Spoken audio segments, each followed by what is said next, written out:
This is part 2 of our Fishing for Tarpon series.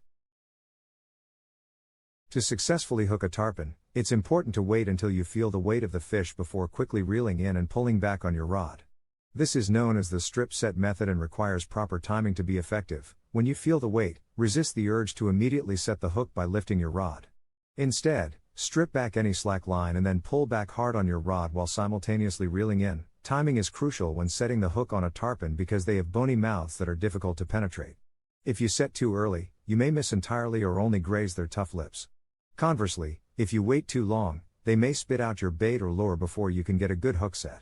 The key is to be patient and let them fully commit before reacting. Another factor that affects hooking success is how much slack line is in the water when the tarpon strikes. Too much slack can give them time to realize something isn't right and reject your offering before you can react. To minimize slack, keep your line tight but not so taut that it interferes with retrieving your bait or lure. Fighting the fish. Once the tarpon is tired out, carefully reel it in while keeping a firm grip on your rod to prevent any sudden movements that could result in losing the fish. As you bring the tarpon closer to the boat or shore, be prepared to release it quickly and safely. Before releasing the fish, make sure to remove any hooks or lures from its mouth using pliers or dehooking tools.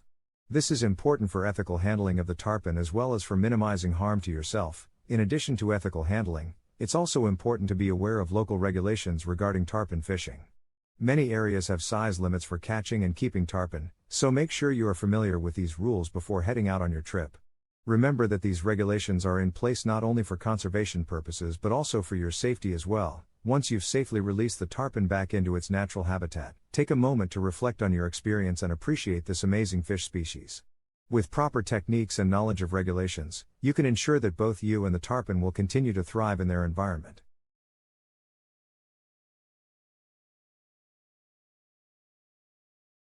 To ensure the sustainability of tarpon populations, it's important for you to follow ethical fishing practices such as handling them gently and quickly releasing them back into the water.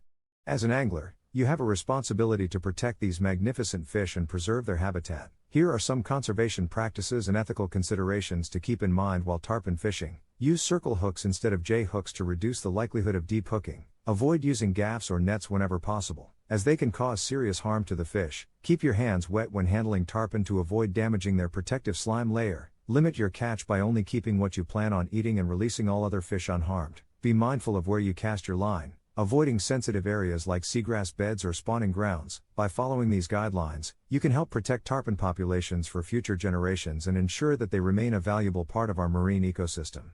Remember that every little bit counts when it comes to conservation efforts, so even small actions like using circle hooks or limiting your catch can make a big difference.